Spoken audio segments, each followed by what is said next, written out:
Happy Saturday, everyone. It's already July 8th. It seems like we're progressing through the summer pretty quickly. That might just be because this is the first summer I've ever had that doesn't have a summer break. I graduated college, I graduated high school, so now I'm living the adult life, no summer break. Uh, but anyhow, today's video is about being easy on yourself. At first, you'll be like, oh, you can't become a saint if you're easy on yourself, if you decide to maybe pray less, to do less penances. How would that be helpful? So I'll answer that question. I'll be using the Introduction to the Devout Life by Saint Francis de Sales. I started reading this book last year, and you can see I made it halfway through it. I read a couple chapters, and then I won't read it again for months. But I'm going to try to finish it this month, this summer.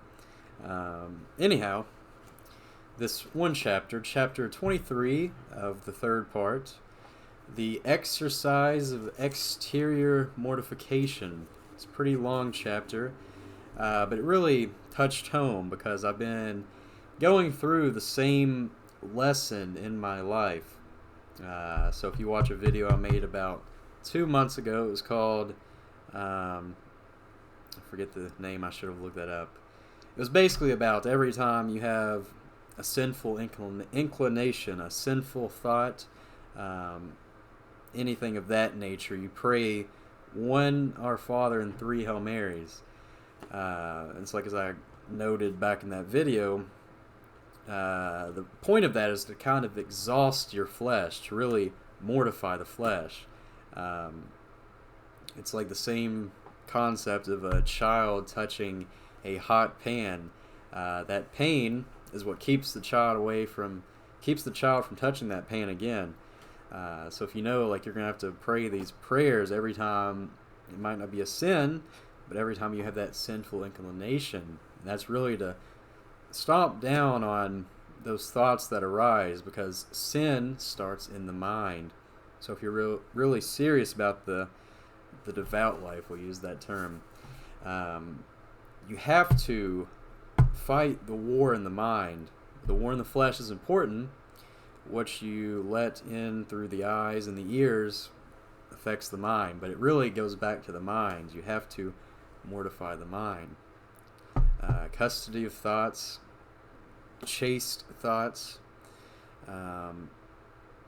Anyhow, so I went through that stage of progressing in that, and I made it pretty far. I eliminated a lot of that old baggage of sinful inclinations. It really helps to eliminate venial sins, but it does exhaust someone. It exhausted me, and so that's the trick of the devil right there. Once the devil knows that you're progressing in the spiritual life, doing more penances, taking on more prayers, doing more spiritual practices, the devil, instead of trying to stop you, because he knows he probably can't stop you at that point, he encourages you to go above the speed limit, to keep progressing in those penances, to do more and more penances and prayers, and to really smother yourself in that. Because if you do anything out of moderation, eventually you'll get exhausted. And so then, instead of maybe staying at, let me get my hand in the right position, staying at this level, this would be the moderate position. You try to progress up here, but in reality you sink all the way down because you get exhausted and you stop praying, you stop doing penances. So Saint Francis really warns about this, and it might be best to explain this by starting out with Saint Bernard. It's good to have that book behind me because I can just point behind me whenever I mention Saint Bernard, one of my favorite saints. However, he really went through the same exact problem which I was kind of facing there. So when he joined the monastery very young, he was always a weak, maybe not always a weak man, but he was kind of smaller. He wasn't strong. People, they assumed like Saint Bernard was like this really inspiring, really outgoing guy. Like, he wasn't really a great talker even. But he did have a huge heart. So he really, at the monastery, they say like he used to just roam around doing penances. He was always doing penances, always really exhausting his body. And so the problem with that is that he became really sick. Like he was becoming very frail, very weak.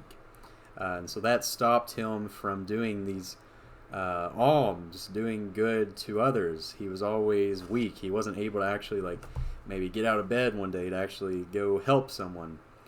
So yeah, in this book it talks about there's like levels of different graces, different things that are good for mortification. At the bottom are fasts, or at least the book lists it this way. At the top is like going to Mass, if you're a priest, praying the Mass for others, offering that sacrifice for others. And so fasting is at the lower end of that, and that's an interesting point. A lot of people, they see fasting, they're like, I have to fast 40 days in order for it to be a good fast. However, you would be much better off fasting one day or fasting half a day, because that next day you won't be grumpy, you won't be weak, you'll have energy to actually go out and do alms, good towards your neighbor. Let me try to think of some other examples. So there's fasting, even just trying to take on too much prayer. Some people will try to pray like as I did. You can use my example. Try to pray like every time you have a sinful inclination, try to pray like so many prayers. Really, you're best off just kind of, it's good to start out that way, but once you progress in the spiritual life, just kind of become easier on yourself. So like now I just pray one prayer, like one "Oh my Jesus" prayer, or one "Glory be," just something small. So that cuts down on the amount of prayers, but makes those prayers more impactful. And so that's the same concept with penances. You can do a 3-day fast, but then you'll be exhausted for the next 7 days, or exhausted for the next 3 days, when you could have just did a 3-hour fast perhaps, and you would have had a lot of energy for those next 3 days. So yeah, I think I'm going in circles here, but anyway, you get the point. Be easy on yourself. And this would probably take the conversation in another direction, but we're still under 10 minutes, so I might as well go down this route. So St. Alphonsus, he says in The History of Heresies, a book that you wouldn't think has much spiritual advice, but on the contrary, it does. He says that God wills everyone to become a saint. So if you're not on the path to becoming a saint, if you're not constantly progressing in virtue, even if you stagnate, that means you're declining in virtue. So you have to be constantly progressing in virtue. Because that's what God wills. And so when you're becoming a saint, God grants you thousands, millions of graces. And really your life becomes easy. Like that's what I've noticed just after I repented from all of my past sins. Just like a spiritual breeze. Like I go through life every day, no worry. It's like all of that stress has just been eliminated. Because anxiety and stress are really heightened by going against God's will, by doing anything that would be contrary to your sanctification, your path to sainthood. Because God, again, grants hundreds or thousands of resistances, I don't know if that's the correct term, but God doesn't want you to not go the other way, to go the large and wide road. He doesn't want you to go down that worldly path. So he puts a lot of resistance there to make it hard on you. A lot of anxiety, a lot of stress. And eventually, that will overwhelm you. And hopefully, that will lead you to the cross. Because then you realize that you need to be dependent on God. Or you really you'll exhaust yourself completely in going against God's will. So yeah, it's not hard to become a saint. People mistake that. they say, oh, to become a saint, it seems hard at the start, but really it's, I'm trying to think of the analogy that St. Alphonsus uses. I believe it's like when you walk up the mountain, at first it seems really large, but like once you're at the top, you look back down, oh, it's, I don't know, you made it to the top. So yeah, like as you're progressing in the spiritual life, it does become easier. Like you become holier, you become a stronger person, and God keeps granting you more and more graces because of that.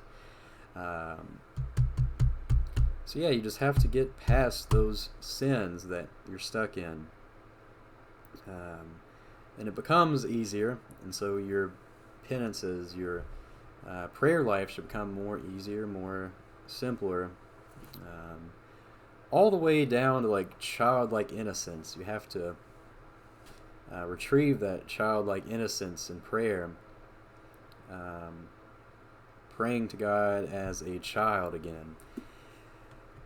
So, yes, we should all become saints. And we went over 10 minutes. I knew I would make that mistake, but I'll be having a podcast here in about an hour, so check that out if I upload this video on time. May God bless you all. May God bless your path to sainthood.